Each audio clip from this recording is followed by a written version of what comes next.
ನೀವು ನೋಡ್ತಾ ಇದ್ದೀರಾ ನ್ಯೂಸ್ ಫಸ್ಟ್. ನಾನು ಪ್ರತೀಕ್ಷಾ. ವೀಕ್ಷಕರ, ಇವತ್ತಿನ ಕಾರ್ಯಕ್ರಮದಲ್ಲಿ ಒವೇರಿಯನ್ ಸಿಸ್ಟ್ ಅಂದ್ರೆ ಅಂಡಾಶಯದ ಗಡ್ಡೆಯ ಬಗ್ಗೆ ಮಾತನಾಡ್ತಿದ್ವಿ. ಹಾಗಾದ್ರೆ ಒವೇರಿಯನ್ ಸಿಸ್ಟ್ ಅಂದ್ರೆ ಏನು, ಯಾವ ಕಾರಣಕ್ಕಾಗಿ ಇದು ಕಾಣಿಸ್ಕೊಳ್ಳುತ್ತೆ, ಇದರ ಸಿಂಪ್ಟಮ್ಸ್ ಯಾವ ರೀತಿ ಆಗಿರುತ್ತೆ, ಇದಕ್ಕೆ ಟ್ರೀಟ್ಮೆಂಟ್ ಯಾವ ರೀತಿ ಆಗಿರುತ್ತೆ, ಇದೆಲ್ಲದರ ಬಗ್ಗೆ ಇವತ್ತಿನ ಕಾರ್ಯಕ್ರಮದಲ್ಲಿ ತಿಳಿಸ್ಕೊಡ್ತಾ ಹೋಗ್ತೀವಿ. ಇದೇ ಹೊತ್ತಿನ ವಿಶೇಷ ಹೆಲ್ತ್ ಸೆಂಟರ್.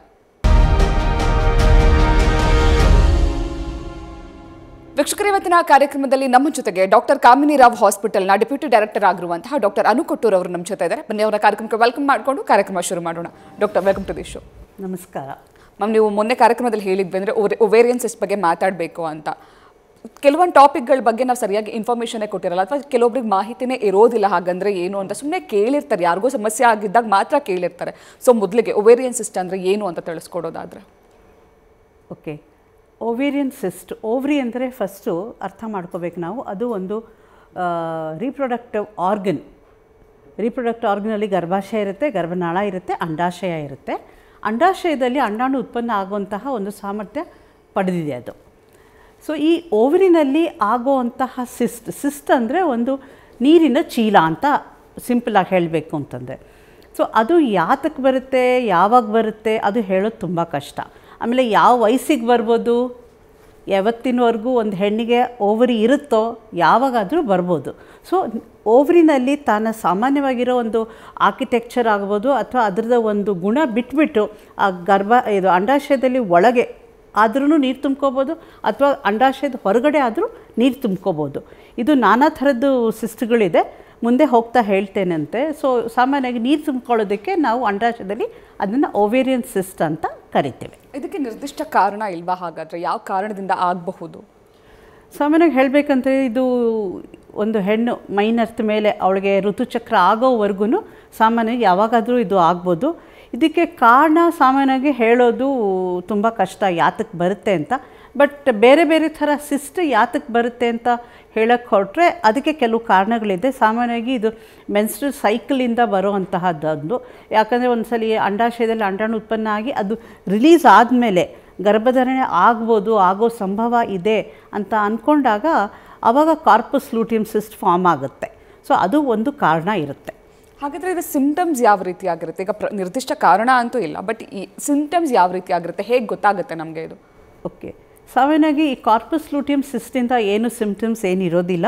ಬಟ್ ಬೇರೆ ಥರ ಸಿಸ್ಟ್ಗಳಲ್ಲಿ ಖಂಡಿತವಾಗ್ಲೂ ಗೊತ್ತಾಗುತ್ತೆ. ಫಸ್ಟ್ ಸಿಂಪ್ಟಮ್ ಅಂತ ಕಾಣೋದು ಹೊಟ್ಟೆ ನೋವು, ಕಿಬ್ಬೊಟ್ಟೆ ನೋವು ಅಂತ ಹೇಳ್ತೇವೆ ನಾವು. ಸೊ ಕೆಳಭಾಗದ ಹೊಟ್ಟೆನಲ್ಲಿ ನೋವು ಕಾಣಿಸ್ಕೊಳ್ಳುತ್ತೆ, ಅಥವಾ ಒಂದೊಂದು ಸತಿ ಮುಟ್ಟಿನಲ್ಲಿ ತೊಂದರೆ ಕಾಣ್ಬೋದು. ಮುಟ್ಟಾಗಿ ಒಂದು 15 ದಿವಸಕ್ಕೆ ಅಥವಾ 20 ದಿವಸಕ್ಕೆ ಮತ್ತೆ ಒಂದು ಸ್ವಲ್ಪ ಕಾಣಿಸ್ಕೊಳ್ಳೋದು. ನಂಗೆ ಇದು ಮುಟ್ಟ ಆಯಿತು ಅಂತ ಅಂದ್ಕೊಳ್ಳೋಷ್ಟೊತ್ತಿಗೆ ಮತ್ತೆ ನಿಂತೇ ಹೋಗಿರುತ್ತೆ. ಅಥವಾ ಒಂದೊಂದು ಸತಿ ಮುಟ್ಟಾದಾಗ ಸಿಕ್ಕಾಪಟ್ಟೆ ಬ್ಲೀಡಿಂಗ್ ಆಗೋದು. ಇವೆಲ್ಲ ಒಂದು simple symptoms of saying that cyst ಇರೋ ಸಂಭವ ಇರಬಹುದು ಅಂತ. ನೀವಾಗಲೇ ಹೇಳಿದ್ರಿ ಬೇರೆ ಬೇರೆ ರೀತಿಯಲ್ಲ ಸಿಸ್ಟ್ ಇದೆ ಅಂತ. ಯಾವ್ಯಾವ ರೀತಿ ಸಿಸ್ಟ್ಗಳಿದೆ ಮ್ಯಾಮ್? ಯಾವ ರೀತಿ ತೊಂದರೆ ಆಗುತ್ತೆ? ಹೌದು, 4-5 ಥರ ಸಿಸ್ಟ್ಗಳಿದೆ. ಒಂದು ಹೇಳಬೇಕು ಅಂತಂದರೆ ನಾನು ಹೇಳ್ದಂಗೆ ಒಂದು ಕಾರ್ಪಸ್ ಲೂಟಿಯಮ್ ಸಿಸ್ಟ್ ಇರ್ಬೋದು, ಇಲ್ಲಾಂದರೆ ಇನ್ನೊಂದು ಸಿಂಪಲ್ ಸಿಸ್ಟ್ ಅಂತ. ಸಿಂಪಲ್ ಸಿಸ್ಟಲ್ಲಿ ಏನಿರುತ್ತೆ ಅಂದರೆ ಅಂಡಾಶಯದಲ್ಲಿ ಸುಮ್ಮನೆ ನೀರು ತುಂಬ್ಕೊಂಡಿರುತ್ತೆ, ಅದಕ್ಕೆ ಕಾರಣ ಇಲ್ಲ, ಕಸ ಇಲ್ಲ, ಏನೂ ಇಲ್ಲ, ಸುಮ್ಮನೆ ನೀರು ತುಂಬ್ಕೊಂಡಿರುತ್ತೆ. ಅದರಿಂದ ಓವ್ರಿ ದೊಡ್ಡದಾಗುತ್ತೆ, ಅದು ಒಂದು ಸಿಂಪಲ್ ಸಿಸ್ಟ್ ಅಂತ. ಇನ್ನೊಂದು ಎಂಡೋಮೆಟ್ರಿಯೋಟಿಕ್ ಸಿಸ್ಟ್ ಅಂತ. ಎಂಡೋಮೆಟ್ರಿಯೋಟಿಕ್ ಸಿಸ್ಟ್ ಅಂತಂದ್ರೇನು? ಸಾಮಾನ್ಯವಾಗಿ ಪ್ರತಿ ತಿಂಗಳು ಇದು ಋತುಸ್ರಾವ ಆದಾಗ ರಕ್ತಸ್ರಾವ ಹೊರಗಡೆ ಆಗ್ತಾ ಇದ್ದಂಗೆ ಒಳಗಡೆನೂ ಒಂದು ಸ್ವಲ್ಪ ರಿಟ್ರೋಗ್ರೇಡ್ ಫ್ಲೋ ಅಂತ ಹೇಳ್ತೀವಿ. ಅಂದರೆ ಹೊರಗೆ ಹೋಗ್ತಾ ಹಿಂದೆನೂ ಒಂದು ಸ್ವಲ್ಪ ಬಂದು ಓವರಿನಲ್ಲಿ ಶೇಖರಣೆ ಆಗುತ್ತೆ. ಅದು ಸೈಜ್ ಡಿಫ್ರೆಂಟ್ ಇರ್ಬೋದು. ಸೊ ಆ ಡಿಫ್ರೆಂಟ್ ಸೈಜಿಂದ ಎಂಡೋಮೆಟ್ರಿಯಮ ಫಾರ್ಮ್ ಆಗಿ ಅದರಿಂದನೂ ಪೇನ್ ಆಗೋ ಸಾಧ್ಯತೆ ಇರುತ್ತೆ. ಇನ್ನೊಂದು ಬಂದು ಮ್ಯೂಸೇನಿಯಸ್ ಸಿಸ್ಟ್ ಅಂತೀವಿ. ಮ್ಯೂಸೇನಿಯಸ್ ಸಿಸ್ಟ್ ಅಂತಂದರೆ ಯೂಶ್ವಲಿ ಒಳಗಡೆ ಲೋಳೆ ಥರ ರಸ ತುಂಬಿಕೊಳ್ಳುತ್ತೆ, ಅದಕ್ಕೂ ಕಾರಣ ಗೊತ್ತಿಲ್ಲ. ಲೋಳೆ ರಸ ತುಂಬಿಕೊಂಡು ಓವರಿ ದಪ್ಪ ಆಗುತ್ತೆ, ನೋವು ಕಾಣಿಸ್ಕೊಳ್ಳುತ್ತೆ.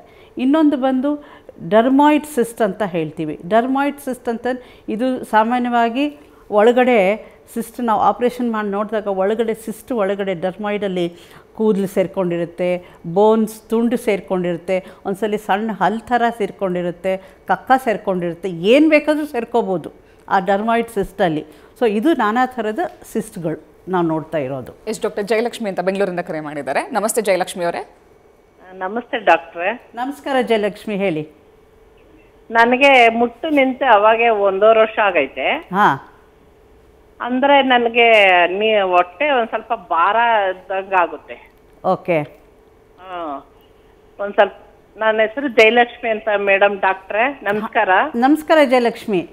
ಗೊತ್ತಾಯ್ತು, ನೀವು ಹೇಳಿದ ಪ್ರಶ್ನೆ ಹೊಟ್ಟೆ ಭಾರ ಆಗ್ತಾ ಇದೆ, ಮುಟ್ಟು ನಿಂತು 1.5 ವರ್ಷ ಆಯಿತು ಅಂತ ಹೇಳಿದ್ರಿ ಅಲ್ವಾ? ಥೈರಾಯ್ಡ್ ಐತೆ. ಓಕೆ. ಈಗ ಹೊಟ್ಟೆ ಭಾರ ಅನಿಸ್ತಾ ಇರೋದು ಯಾವಾಗಿಂದ ನಿಮಗೆ? ಅದೇ ಮುಟ್ಟು ನಿಂತ ಮೇಲೆಯಿಂದ. ತೂಕ ಜಾಸ್ತಿ ಆಗಿದೆಯಾ ನಿಮಗೆ? ತೂಕ ಆಗಿದೆ. ಸೊ ಸಾಮಾನ್ಯವಾಗಿ ಮೈ ತೂಕ ಜಾಸ್ತಿ ಆದಾಗ ಎಲ್ಲ ಮೈ ಭಾರನೇ ಆಗುತ್ತೆ. ಬಟ್ ನೀವು ಬರೀ ಹೊಟ್ಟೆ ಭಾರ ಅಂತಂದಾಗ ಒಂದು ಸರಿ ತಪಾಸಣೆ ಮಾಡ್ಕೊಳ್ಳಿ. ಏನಾದರೂ ಗರ್ಭಾಶಯ ಏನಾದರೂ ದೊಡ್ಡದಾಗಿದೆಯಾ, ಅಥವಾ ಗರ್ಭಾಶಯಲ್ಲಿ ಗಡ್ಡೆಗಳೇನಾದರೂ ಬಂದಿದೆಯಾ, ಅಥವಾ ಓವರಿ ಇದ್ದರೆ ಓವರಿನ ಏನಾದರೂ ಸಿಸ್ಟ್ಗೆ ನೀರ್ಗೀರು ಏನಾದ್ರು ತುಂಬಿಕೊಂಡಿದೆಯಾ, ಅದರಿಂದನೂ ಸಾಮಾನ್ಯವಾಗಿ ಕೆಳ ಹೊಟ್ಟೆ ಭಾರ ಅನಿಸುತ್ತಮ್ಮ. ಒಂದು ಸರಿ ತೋರಿಸ್ಕೊಳ್ಳಿ. ಥ್ಯಾಂಕ್ ಯು ಜಯಲಕ್ಷ್ಮಿ ಅವರೇ, ನ್ಯೂಸ್ ಫಸ್ಟ್ಗೆ ಕರೆ ಮಾಡಿದ್ದಕ್ಕೆ. ಇನ್ನು ಮ್ಯಾಮ್, ಈ ಓವರಿಯನ್ ಸಿಸ್ಟನ್ನು ಪತ್ತೆ ಹಚ್ಚೋದು ಹೇಗೆ? ಅದಕ್ಕೆ ಯಾವ ರೀತಿ ಡಯಾಗ್ನೈಸ್ ಮಾಡೋದು ಅದನ್ನು? ಫಸ್ಟು ಯಾರಾದರೂ ಹೆಣ್ಮಕ್ಳು ಸಿಸ್ಟ್ ಇದೆ ಅಂತ ಬರೋದಿಲ್ಲ. ಅವ್ರು ಬರೋದೇನು ಹೇಳ್ತಾರೆ, ನನಗೆ ಮುಟ್ಟಿನ ತೊಂದರೆ ಆಗ್ತಾಯಿದೆ, ಹೀಗೆ ಒಂದು ಸಲ ಕಡಿಮೆ ಆಗುತ್ತೆ, ಒಂದು ಸಲ ಜಾಸ್ತಿ ಆಗುತ್ತೆ, ಮುಟ್ಟು ನಡುವೆನೂ ಒಂದು ಸರಿ ಬ್ಲೀಡಿಂಗ್ ಆಗ್ತಾ ಇರುತ್ತೆ, ಆಮೇಲೆ ಹೊಟ್ಟೆ ನೋವು ಬರುತ್ತೆ, ಹೊರಗಡೆ ಆದಾಗ ಸಿಕ್ಕಾಪಟ್ಟೆ ಹೊಟ್ಟೆ ನೋವು ಬರುತ್ತೆ ಅಂತಂದು. ವಿದ್ಯಾವತಿ ಅಂತ ಬೆಂಗಳೂರಿಂದ ಕರೆ ಮಾಡಿದ್ದಾರೆ. ನಮಸ್ತೆ ವಿದ್ಯಾ ಅವರೇ. ನಮಸ್ತೆ ಮೇಡಮ್. ನಮಸ್ತೆ ವಿದ್ಯಾ, ಹೇಳಿ ಮೇಡಮ್. ನನಗೆ 3 ವರ್ಷದ ಮಗು ಇದ್ದಾಳೆ. ಓಕೆ. ಇವಾಗ ಆಕ್ಚುಲ್ ಸ್ಕ್ಯಾನ್ ಮಾಡಿದಾಗ ಪಾಲಿಪ್ ಇದೆ ಅಂತ ಹೇಳಿದ್ರು. ಓಕೆ. ಹಾಗಾಗಿ ಗರ್ಭಕೋಶ ತೆಗಿಬೇಕು ಅಂತ ಹೇಳಿ ಸಜೆಸ್ಟ್ ಮಾಡಿದ್ದಾರೆ. ಓಕೆ. ಅದೇ ನಿಮ್ಮ ಹತ್ರ ಕೇಳಬೇಕು ಅಂತ. ಪಾಲಿಪ್ ಸೈಜ್ ಏನಾದ್ರು ಹೇಳಿದಾರಮ್ಮ ನಿಮಗೆ? ಏನು ಹೇಳಿಲ್ಲ ಮೇಡಮ್, ಸೈಜು ಅದ್ರದ್ದು ಏನು ಹೇಳಿಲ್ಲ. ಓಕೆ. ನಿಮಗೆ ಮುಟ್ಟಿನ ತೊಂದರೆ ಆಗ್ತಾ ಇದೆಯಾ? ಏನೂ ಆಗ್ತಾ ಇಲ್ಲ. ಏನೂ ಆಗ್ತಾ ಇಲ್ಲ. ಪಾಲಿಪ್ 4 to 5 days ಬ್ಲೀಡಿಂಗ್ ಇರುತ್ತೆ. ಆಗುತ್ತಲ್ವಾ? ಇಲ್ಲ, ಪಾಲಿಪ್ ಇದ್ರೆ ಗರ್ಭಾಶಯ ತೆಗಿಬೇಕು ಅಂತಿಲ್ಲಮ್ಮ. ಹಿಸ್ಟ್ರೋಸ್ಕೋಪಿ ಅಂತಿದೆ. ಗರ್ಭಾಶಯದ ಒಳಗಡೆ ದುರ್ಬೀನ್ ಹಾಕಿ ಆ ಪಾಲಿಪ್ ಎಲ್ಲಿರುತ್ತೋ ಬರೀ ಆ ಪಾಲಿಪನ್ನು ತೆಗೆದು ಬಿಟ್ಬಿಡ್ತೀವಮ್ಮ. ಗರ್ಭಾಶಯ ತೆಗೆಯೋ ಅವಶ್ಯಕತೆ ಇಲ್ಲಮ್ಮ. ಥ್ಯಾಂಕ್ ಯು ಕರೆ ಮಾಡಿದ್ದಕ್ಕೆ. ನಿತ್ಯ ಅಂತ ಬೆಂಗಳೂರಿಂದ ಕರೆ ಮಾಡಿದ್ದಾರೆ. ನಮಸ್ತೆ. ನೇತ್ರ ಅವರೇ ನಮಸ್ಕಾರ. ನನ್ನ ಧ್ವನಿ ಕೇಳಿಸ್ತಾ ಇದೆಯಾ? ನೇತ್ರ ಅವರೇ, ನನ್ನ ಧ್ವನಿ ಕೇಳಿಸ್ತಾ ಇದೆಯಾ? ಕೇಳಿಸ್ತಾ ಇದೆ ಮೇಡಮ್. ನಮಸ್ತೆ ಮೇಡಮ್. ನಮಸ್ತೆ ನೇತ್ರ, ಹೇಳಿಮಾ. ಮೇಡಮ್ ನಮಸ್ತೆ ಮೇಡಮ್. ನಮಸ್ತೆ ಮೇಡಮ್. ನನಗೆ ಎಡಗಡೆ ಹೊಟ್ಟೆ ಭಾಗದಲ್ಲಿ ಪೇನ್ ಬರುತ್ತೆ, ಕೆಳಗಡೆನೂ ಪೇನ್ ಬರುತ್ತೆ. ಓಕೆ. ಇದು ತುಂಬಾ ದಿವಸದಿಂದ ಆ ತರ ಆಗ್ತಾ ಇದೆ. ಆಮೇಲೆ ಹೊಟ್ಟೆ ಭಾರ ತರ ಅನ್ಸುತ್ತೆ ಮೇಡಮ್. ಓಕೆ ಮಾ. ಆ ತರ ಆಗ್ತಾ ಇರೋದು. ಸ್ಕ್ಯಾನ್ ಏನಾದ್ರು ಮಾಡಿಸಿದ್ದೀರಾ? ಇಲ್ಲ ಮೇಡಮ್, ಸ್ಕ್ಯಾನ್ ಏನು ಮಾಡಿಸಿಲ್ಲ. ಯೂಶಲಿ ಬರೀ ಒಂದು ಕಡೆ ಹೊಟ್ಟೆ ನೋವು ಬರೋದು ಅಂತಂದರೆ ಒಂದು ಸಂಭವ ಇರ್ಬೋದು, ನಿಮ್ಮ ಎಡಗಡೆ ಭಾಗದಲ್ಲಿ ನೋವು ಬರ್ತಾ ಇದೆ ಅಂದರೆ ಎಡಗಡೆ ಓವರಿನಲ್ಲಿ ಏನಾದರೂ ಸಿಸ್ಟ್ ಇರ್ಬೋದು. ಯೂಶಲಿ ಎಂಡೋಮೆಟ್ರಿಯಾಟಿಕ್ ಸಿಸ್ಟ್ ಇದ್ದರೆ ಅದರಿಂದ ಒಂದು ಲಕ್ಷಣ ಏನು ಅಂದರೆ ಬರೀ ಹೊಟ್ಟೆ ನೋವು ಅಲ್ಲದೆ ಆ ನೋವು ಒಂದು ಸಲ ಬೆನ್ನಿಗೂ ಹೋಗುತ್ತೆ, ಅಥವಾ ಕಾಲು ಸೆಳ್ತಾ ಬರುತ್ತೆ. ಎಡಗಡೆ ಇದ್ದರೆ ಎಡಗಡೆ ಕಾಲು ಸೆಳ್ತಾ ಬರುತ್ತೆ. ಈ ಥರ ಒಂದು ಲಕ್ಷಣಗಳಿರುತ್ತೆ. ಸೊ ಸಾಮಾನ್ಯವಾಗಿ ನೀವು ಸ್ಕ್ಯಾನ್ ಮಾಡಿಸ್ಕೊಂಡ್ರೆ ಇದು ಏನು ಸಿಸ್ಟ್ ಇದೆಯೋ, ಅಥವಾ ಒಂದು ಸರಿ ಓವರಿ ಏನಾದರೂ ಗರ್ಭಾಶಯ ಕಂಡ್ಕೊಂಡ್ಬಿಟ್ಟಿದ್ರೆ ಅಡಿಷನ್ಸ್ ಅಂತೀವಿ. ಆ ಅಡಿಷನ್ಸಿಂದನೂ ಎಂಡೋಮೆಟ್ರಿಯೋಸಿಸಿಂದ ಅಡಿಷನ್ಸ್ ಫಾರ್ಮ್ ಆಗುತ್ತೆ. ಸೊ ಈ ಥರ ಏನಾದ್ರು ಇದ್ದರೆ ಇದಕ್ಕೆ ಸುಲಭವಾದ ಸೂಕ್ತ ಉಪಾಯ ಇದೆ. ನೀವು ಒಂದ್ಸರಿ ತಪಾಸಣೆ ಮಾಡಿಸ್ಕೊಂಡ್ರೆ ಇದಕ್ಕೆ ಪರಿಹಾರ ಸಿಗುತ್ತಮ್ಮ.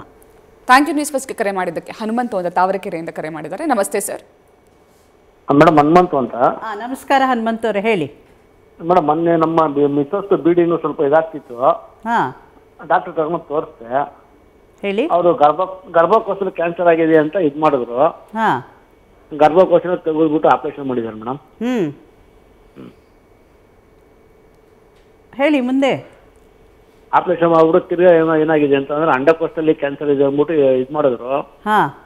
ಅದು ಟೆಸ್ಟ್ ಮಾಡ್ತಾ ರಿಪೋರ್ಟ್ ಏನಿಲ್ಲ ಅಂತ ಬಂತು. ಇದಕ್ಕೇನು ಇದಿಲ್ಲ ಮೇಡಮ್ ಇದಕ್ಕೆ? ಇಲ್ಲ, ಈಗ ಕ್ಯಾನ್ಸರಿಂದ ಗರ್ಭಾಶಯ ತೆಗೆದಿದ್ದಾರೆ, ಅಂಡಾಶಯದಲ್ಲಿ ಕ್ಯಾನ್ಸರ್ ಇದೆ, ಅದು ತೆಗೆದಿರ್ತಾರೆ ಬಹುಶಃ. ಅದು ಪೂರ್ತಿಯಾಗಿ ಟ್ರೀಟ್ಮೆಂಟ್ ಇರುತ್ತಪ್ಪ. ಕೀಮೊಥೆರಪಿ ಇರ್ಬೋದು, ಮುಂದೇನು ಕೆಲವೊಂದು ಸ್ವಲ್ಪ ದಿವಸ ಔಷಧಿಗಳು ತಗೊಳ್ಳೋ ಅವಶ್ಯಕತೆ ಇರುತ್ತೆ. ನೀವು ಯಾರ ಹತ್ರ ಆಪ್ರೇಷನ್ ಮಾಡಿಸ್ಕೊಂಡಿದ್ದೀರೋ ಅವ್ರ ಹತ್ರ ಒಂದು ಕರೆಕ್ಟಾಗಿ ಫಾಲೋಅಪ್ ಹೋಗಬೇಕು. ಆಪ್ರೇಷನ್ ಆಯಿತು ತೆಗೆದುಬಿಟ್ರು ಇನ್ನು ಕತೆ ಮುಗೀತು ಅಂತಲ್ಲ. ಆ್ಯಕ್ಚುಲಿ ಇನ್ನೂ ಮುಂದೇನು ಕರೆಕ್ಟಾಗಿ ಟ್ರೀಟ್ಮೆಂಟ್ ತೊಗೋಬೇಕಾಗುತ್ತೆ. ಇದು ಅವಶ್ಯಕತೆ ಯಾಕೆಪ್ಪ ಅಂತಂದರೆ ಅದು ಮುಂದೆ ಯಾವ ಭಾಗಕ್ಕೂ ಸ್ಪ್ರೆಡ್ ಆಗದೆ ಇರೋ ಥರ ನಿಮ್ಮ ಹೆಂಗಸು ಆರೋಗ್ಯ ಇರಬೇಕಂದ್ರೆ ಇನ್ನು ಮುಂದೆ ಟ್ರೀಟ್ಮೆಂಟ್ ಆ ಡಾಕ್ಟರ್ ಹತ್ರ ಫಾಲೋ ಮಾಡ್ಕೊಳ್ಳಿಪ್ಪ. ಥ್ಯಾಂಕ್ ಯು ಕರೆ ಮಾಡಿದ್ದಕ್ಕಾಗಿ. ಬುಷೀರ್ ಅಂತ ಶಿವಮೊಗ್ಗದಿಂದ ಕರೆ ಮಾಡಿದ್ದಾರೆ. ನಮಸ್ತೆ ಸರ್. ಹಲೋ, ನಮಸ್ತೆ ಮ್ಯಾಮ್. ನಮಸ್ಕಾರಮ್ಮ, ಹೇಳಿ. ನನ್ನ ಮಗಳಿಗೆ 12 ವರ್ಷ ಮ್ಯಾಮ್. ಅವಳಿಗೆ ಮುಟ್ಟಾಗಿ 1 ವರ್ಷ ಆಗ್ತಿದೆ. ಮುಟ್ಟಾಗೋ 2 ದಿನ ಮುಂಚಿಂದ ಅವಳಿಗೆ ತುಂಬಾ ಪೈನ್ ಅಂತ ಹೇಳ್ತಾ ಇರ್ತಾರೆ ಮ್ಯಾಮ್. ಕೆಳಗೆ ಸಿಕ್ಕಾಪಟ್ಟೆ ಪೈನ್ ಅಂತ ಹೇಳ್ತಾ ಇರ್ತಾರೆ. ಅದೇನಾದ್ರು ಪ್ರಾಬ್ಲಮ್ ಮ್ಯಾಮ್? ಸಾಮಾನ್ಯವಾಗಿ ನೋಡಿ, ಎಲ್ಲ ಹುಡುಗರಿಗೂ ಶುರುನಲ್ಲಿ ಸ್ವಲ್ಪ ಅವ್ರಿಗೆ ಅದು ಅಭ್ಯಾಸ ಆಗೋ ತನಕ ಒಂಚೂರು ಹೊಟ್ಟೆ ನೋವು ಬರೋದು ಸಹಜನೇ. ಆದರೆ ತುಂಬ ಹೊಟ್ಟೆ ನೋವು ಬರುತ್ತೆ, ತುಂಬ ನರಳ್ತಾಳೆ ಅಂತಂದರೆ ಒಂದ್ಸರಿ ಡಾಕ್ಟ್ರ್ ಹತ್ರ ಹೋಗಿ ತೋರಿಸ್ಕೋಬೇಕು. ಯಾಕಂದರೆ ಆ ಹೊಟ್ಟೆ ನೋವು ಯಾಕೆ ಬರ್ತಾಯಿದೆ ಅಂತ ತಪಾಸಣೆ ಮಾಡಿದ್ರೇ ಹೇಳೋಕ್ಕೆ ಸಾಧ್ಯಮ್ಮ. ಆದರೆ ಇದು ಸೀರಿಯಸ್ ಪ್ರಾಬ್ಲಮ್ಮು, ಮುಂದೆ ತೊಂದರೆಗಾಗುತ್ತೆ ಅಂತ ಹೆದರ್ಕೋಬೇಡಿ. ಇದನ್ನ ಇಲ್ಲಿಗೆ ಬಿಡದೆ ನೀವು ಹೋಗಿ ಸರಿಯಾಗಿ ತಪಾಸಣೆ ಮಾಡಿಕೊಂಡು ಆ ಮಗುಗೆ ತಿಳುವಳಿಕೆ ಕೊಡಬೇಕಾಗತ್ತೆ. ಮುಟ್ಟು ಅಂದರೆ ಏನು? ಸಾಮಾನ್ಯವಾಗಿ ಹುಡುಗರು ಹೆದರ್ಕೊಂಡು ಬಿಡ್ತಾರೆ, ಅದು ತಟ್ಕೊಳ್ಳೋಕ್ಕಾಗಲ್ಲ ಅವ್ರಿಗೆ.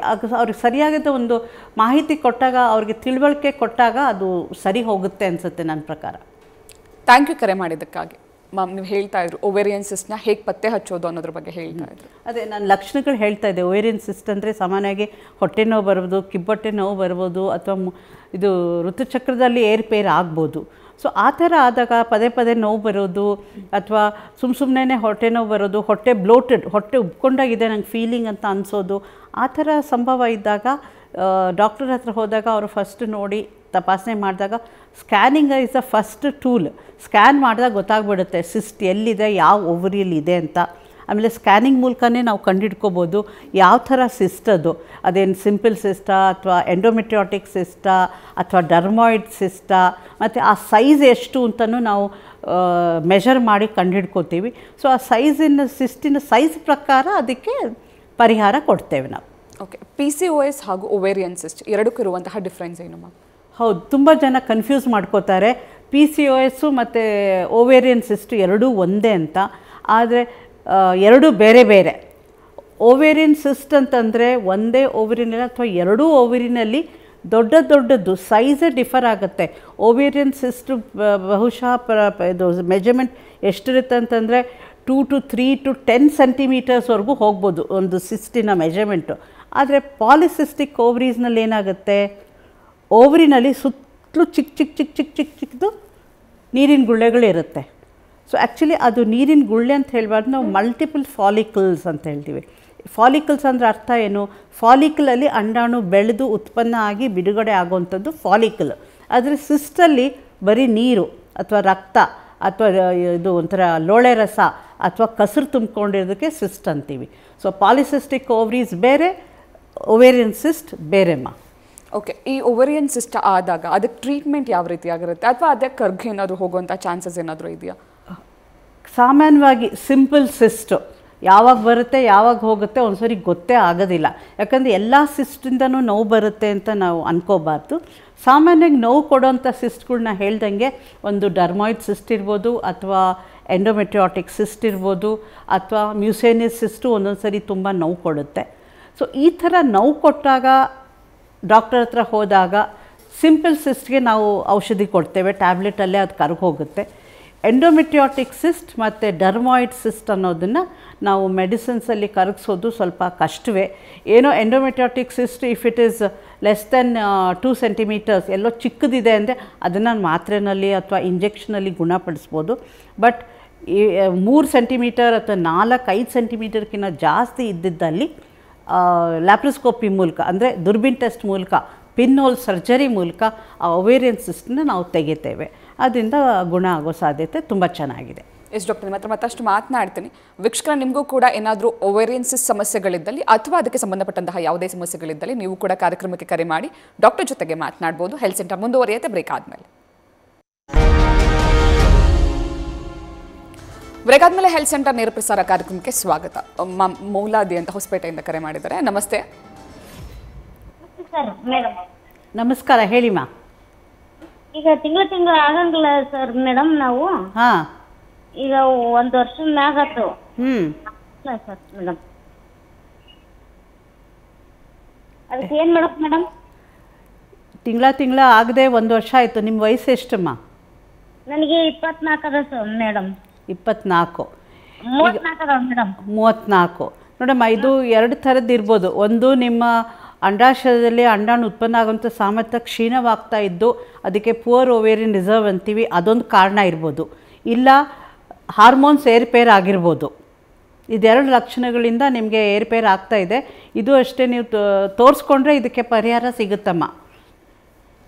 ಥ್ಯಾಂಕ್ ಯು ಕರೆ ಮಾಡಿದ್ದಕ್ಕೆ. ತೇಜಸ್ವಿ ಅಂತ ಬೆಂಗಳೂರಿಂದ ಕರೆ ಮಾಡಿದ್ದಾರೆ. ನಮಸ್ತೆ ಸರ್. ನಮಸ್ತೆ ಮಾ. ನಮಸ್ತೆ ಮಾ, ಹೇಳಿ. ನಾವು ತುಮಕೂರಿಂದ ತೇಜಸ್ವಿನಿ ಅಂತ. ಈಗ ನನಗೆ 42 ಇಯರ್ಸ್ ಮಾ. ಓಕೆ. ನಂಗೆ ಮೊದಲಿಂದನೂ PCOD ಪ್ರಾಬ್ಲಮ್ ಇತ್ತು. ಓಕೆ. ಈಗ ನನಗೆ 18 ಇಯರ್ಸ್ ಮಗ ಇದ್ದಾನೆ. ಸ್ವಲ್ಪ ನನಗೆ ಅದೇ ಪೀರಿಯಡ್ ಪ್ರಾಬ್ಲಮ್ ಇದ್ದಿದ್ದಿಲ್ಲ, ಆಗಾಗ ನಾನು ಸ್ಕ್ಯಾನಿಂಗ್ ಮಾಡಿಸ್ತಾ ಇದ್ದೆ. ಓಕೆ. ಈಗ ಸ್ವಲ್ಪ ನನಗೆ ಎಡಗಡೆ ಕಿಬ್ಬೊಟ್ಟೆ ನೋವು ಮತ್ತೆ ಕೆಳಗಡೆ ಅದೇ ತರ ತೊಡೆ ನೋವು ಬರುತ್ತೆ. ಸಿಕ್ಕಾಬಟ್ಟೆ ಅಂದ್ರೆ ಒಂದೊಂದು 15 ಡೇಸ್ ನನಗೆ ಪೀರಿಯಡ್ ಇದೆ ಅಂತ ಹೇಳ್ಬೇಕಾದ್ರೆ ನೋವು ಸ್ಟಾರ್ಟ್ ಆಗುತ್ತೆ. ಪೀರಿಯಡ್ ಆಗ್ತಿದಂಗೆ ನೋವು ಕಡಿಮೆ ಆಗೋಗುತ್ತೆ. ಓಕೆ. ತುಂಬಾ ಎಡಗಡೆ ಕಾಲಂತೂ ತುಂಬಾ, ತೊಡೆ ಅಂತೂ ತುಂಬಾ ನೋವು ಬರುತ್ತೆ. ಅದು ತೋರ್ಸಿದಕ್ಕೆ ಇದು ಗರ್ಭಕೋಶದ ಪದ್ರ ದಪ್ಪ ಆಗಿದೆ. ಅದ್ರೊಳಗೆ ಕಾಪರ್ಟಿ ತರ ಒಂದು ಇನ್ಸ್ಟ್ರೂಮೆಂಟ್ ಬಿಡ್ತೀವಿ, ಅದು 5 ಇಯರ್ಸ್ ಒಳಗಡೆ ಇರ್ಬೇಕು, ಆಗ ಡೇಟ್ ಬರಲ್ಲ ನಿಮ್ಗೆ, ಸ್ವಲ್ಪ ವೆಯ್ಟ್ ಗೇನ್ ಆಗುತ್ತೆ ಅಂತ ಮ್ಯಾಮ್ ಹೇಳಿದ್ರು. ನನ್ಗೆ ಈಗಲೇ ವೆಯ್ಟ್ ಜಾಸ್ತಿ ಇದೀನಿ, ಅಂದ್ರೆ 67 ಇದೀನಿ ನಾನು. ಅದು ಬಿಟ್ಟು ಬೇರೆ ನನಗೆ ಯಾವ್ದಾದ್ರು ಆಪ್ಷನ್ ಇದೆಯಮ್ಮ?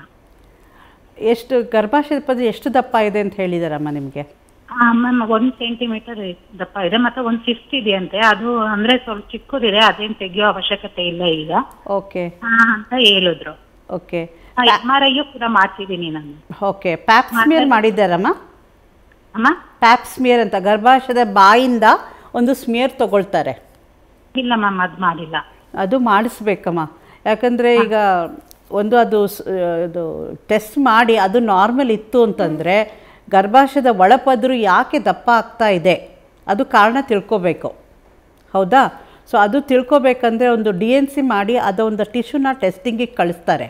ಕಳಿಸಿದ ಮೇಲೆ ಅದು ಬರೀ ಹಾರ್ಮೋನ್ ಚೇಂಜಸಿಂದ, ಹಾರ್ಮೋನಿಂದ ಏರ್ಪೇರ್ ಆಗ್ತಾ ಇರೋದ್ರಿಂದ ಈ ಥರ ದಪ್ಪ ಆಗಿದೆಯಾ ಅಥವಾ ಬೇರೆ ಇನ್ಯಾವ ಕಾರಣದಿಂದ ದಪ್ಪ ಆಗಿದೆ ಅಂತ ತಿಳ್ಕೊಂಡಾಗ ಒಳಗಡೆ ಮಿರಿನ ಅಂತ ಹಾಕ್ತಾರೆ. ಅದೇ ಅದು ಹಾರ್ಮೋನಿಂದ ಇರುತ್ತೆ, ಅದು ಕಾಪರ್ಟಿ ಥರ. ಸೊ ಅದು ಮಿರಿನ ಅಂತ ಹಾಕಿದಾಗ ನಿಮಗೆ ಒಂದು ಪರಿಹಾರ ಸಿಗುತ್ತೆ ಅಂತ ನಿಮ್ಮ ಡಾಕ್ಟ್ರು ಹೇಳಿದ್ದಾರೆ. ಅದು ಸರಿಯೇ, ಬಟ್ ಕಾರಣ ಯಾಕೆ ಈ ಥರ ದಪ್ಪ ಆಗಿರೋದನ್ನ ಕಂಡಿಡ್ಕೊಂಡ್ಮೇಲೆ ಅದು ಹಾಕೋದು ಉತ್ತಮ ಅಮ್ಮ. ಥ್ಯಾಂಕ್ ಯು ಕರೆ ಮಾಡಿದ್ದಕ್ಕಾಗಿ. ಗೀತಾ ಅಂತ ಬೆಂಗಳೂರಿಂದ ಕರೆ ಮಾಡಿದ್ದಾರೆ. ನಮಸ್ತೆ ಗೀತಾ. ನಮಸ್ಕಾರ ಮೇಡಮ್. ನಮಸ್ಕಾರ ಗೀತಾ, ಹೇಳಿಮ್ಮ. ಅದೇ ನಾವು ಒಂದ್ ಸ್ವಲ್ಪ ಈಗ 3 ವರ್ಷ ಕೆಳಗೆ ಗರ್ಭಕೋಶ ಆಪರೇಷನ್ ಮಾಡ್ಕೊಂಡಿದ್ವಿ. ಓಕೆ. ಅವಾಗ ಸ್ವಲ್ಪ ಅಂಡಾಂಶಗಳು ತೆಗೆದಿದ್ರು, ಅದ್ರ ಜೊತೆಲಿ ಅಂಡಾಂಶಗಳ ಪ್ರಾಬ್ಲಮ್ ಆಗುತ್ತೆ ಅಮ್ಮ, ಇವಾಗ ತೆಗೆದ್ಬಿಡ್ತೀವಿ ಅಂತ ಹೇಳಿದ್ರು ಮಣಿಪಾಲಲ್ಲಿ. ಓಕೆ. ತೆಗ್ಸಿದ್ವಿ. ಸ್ವಲ್ಪ ಪೂರಕ ಬರಲ್ಲ ರೀ ಅವಾಗಿಂದ ನಮಗೆ. ಮತ್ತೆ ಗರ್ಭಕೋಶ ಆಪರೇಷನ್ ಮಾಡ್ತೀವಿ, ನಮ್ಮ ಮಕ್ಕಳೆಲ್ಲ ಚೆನ್ನಾಗಿದ್ದಾರೆ. ನನಗೆ ಅಂಡಾಂಶ ತೆಗೆದ್ಮೇಲೆ ಹಂಗ ಆಯ್ತೇನೋ ಅಂತ ನನಗೆ ಅನಿಸುತ್ತೆ ಸರ್. ಮೇಡಮ್ ಏನು ಅಂತ ಗೊತ್ತಿಲ್ಲ. ಇಲ್ಲಮ್ಮ, ಆ ಥರ ಅಭಿಪ್ರಾಯ ಅದು ತಪ್ಪದು, ಸರಿಯಲ್ಲ. ಎಷ್ಟೋ ಜನರಿಗೆ ಗರ್ಭಾಶಯ ತೆಗೆದ್ಮೇಲೆ, ಅಂಡಾಶಯ ತೆಗೆದ್ಮೇಲೆ ಅವ್ರಿಗೆ ಯೂಶ್ವಲಿ ಏನಾಗುತ್ತೆ, ಈಸ್ಟ್ರೋಜನ್ ಹಾರ್ಮೋನ್ಸು ಕಡಿಮೆ ಆಗಿದ್ದರಿಂದ ಬೋನ್ಸ್ ವೀಕ್ ಆಗುತ್ತೆ. ಬೋನ್ಸ್ ವೀಕ್ ಆದಾಗ ಅದಕ್ಕೆ ಕ್ಯಾಲ್ಶಿಯಮು ಮತ್ತು ವಿಟಮಿನ್ ಡಿ ತೊಗೊಂಡು ಸ್ವಲ್ಪ ವ್ಯಾಯಾಮ ಅದು ಮಾಡಿಕೊಂಡು ಕೆಳಗೆ ಕೂತ್ಕೊಳ್ಳೋದು ಹೇಳೋದೊಂದು ಸ್ವಲ್ಪ ನಿಧಾನಕ್ಕೆ ಅಭ್ಯಾಸ ಮಾಡಿಕೊಂಡು, ಬಹುಶಃ ಫಿಸಿಯೋಥೆರಪಿ ಅಂತ ಇದೆ, ಫಿಸಿಯೋಥೆರಪಿ ಸಹಾಯದಿಂದ ನೀವು ಕೆಳಗಡೆ ಕೂತ್ಕೊಳ್ಳೋದು ಹೇಳೋದು ಮೂಮೆಂಟ್ಸ್ನ ನೀವು ಮತ್ತೆ ಬರೆಸ್ಕೋಬೋದಮ್ಮ. ಥ್ಯಾಂಕ್ ಯು ನ್ಯೂಸ್ ಫಸ್ಟ್ ಕರೆ ಮಾಡಿದ್ದಕ್ಕೆ. ಪದ್ಮಾವತಿ ಅಂತ ಕುಂದಾಪುರದಿಂದ ಕರೆ ಮಾಡಿದ್ದಾರೆ. ನಮಸ್ತೆ ಮಾ. ಹಲೋ. ಹೇಳಿ ಪದ್ಮಾವತಿ. ನಮಸ್ಕಾರ. ನಮಸ್ಕಾರ ಮೇಡಮ್. ನಮಸ್ಕಾರ, ಹೇಳಿ. ನಮ್ಮ ಮಗಳಿಗೆ ಈ ಡೇಟ್ ಆಫ್ ಟೈಮ್ನಲ್ಲೂ ತುಂಬಾ ಹೊಟ್ಟೆ ನೋವು ಬರುತ್ತೆ.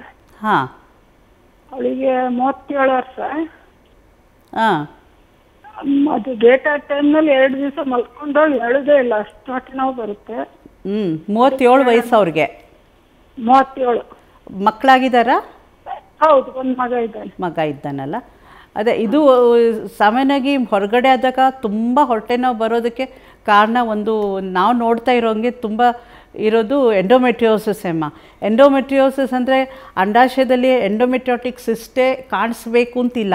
ಗರ್ಭಾಶಯದ ಹಿಂದೆ, ಗರ್ಭನಾಳದಲ್ಲಿ ಮತ್ತು ಪೆಲ್ವಿಕ್ ಫ್ಲೋರ್ ಅಂತೀವಿ, ಅಕ್ಕಪಕ್ಕ ಗರ್ಭಾಶಯದ ಅಕ್ಕಪಕ್ಕ ಜಾಗದಲ್ಲೂ ಎಂಡೋಮೆಟ್ರಿಯಾಟಿಕ್ ಲೀಷನ್ಸ್ ಇತ್ತು ಅಂತಂದರೆ ಅದರಿಂದ ಈ ಥರ ಹೊಟ್ಟೆ ಬರೋದು ತುಂಬ ಇರುತ್ತೆ. ಹೊರಗಡೆ ಆದಾಗಲೇ ತುಂಬ ಹೊಟ್ಟೆ ನೋವು ಇರುತ್ತೆ ಅವ್ರಿಗೆ. ಸೊ ಅದೊಂದು ಸರಿ ದುರ್ಬೀನ್ ಟೆಸ್ಟ್ ಮಾಡಿ ಅದಕ್ಕೆ ನಿಜವಾಗ್ಲೂ ಎಂಡೋಮೆಟ್ರಿಯಾಟಿಕ್ ಲೀಷನ್ಸ್ ಇದೆ ಅಂತಂದರೆ ಅದಕ್ಕೆ ಮಾತ್ರೆ ಮೂಲಕ ಅಥವಾ ಇಂಜೆಕ್ಷನ್ಸ್ ಮೂಲಕ ಪರಿಹಾರ ಇದೆಯಮ್ಮ. ಥ್ಯಾಂಕ್ ಯು ನ್ಯೂಸ್ ಫಸ್ಟ್ಗೆ ಕರೆ ಮಾಡಿದ್ದಕ್ಕೆ. ಯಶೋಧ ಅಂತ ತೀರ್ಥಹಳ್ಳಿಯಿಂದ ಕರೆ ಮಾಡಿದ್ದಾರೆ. ನಮಸ್ತೆ ಯಶೋಧ ಅವರೇ. ಹಾ ಮೇಡಮ್ ನಮಸ್ಕಾರ. ನಮಸ್ಕಾರ ಯಶೋಧ, ಹೇಳಿ.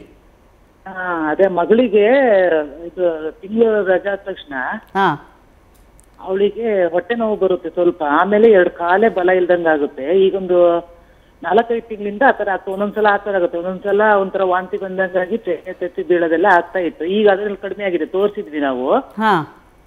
ಈಗ ಅದೇ ಕಾಲು 2 ಬಲ ಇಲ್ದಂಗ ಆಗುತ್ತೆ, ಮತ್ತೆ ಅದೇ ರಜಾ ಆದಾಗ ಸ್ವಲ್ಪ ಹೊಟ್ಟೆ ನೋವು ಬರುತ್ತೆ.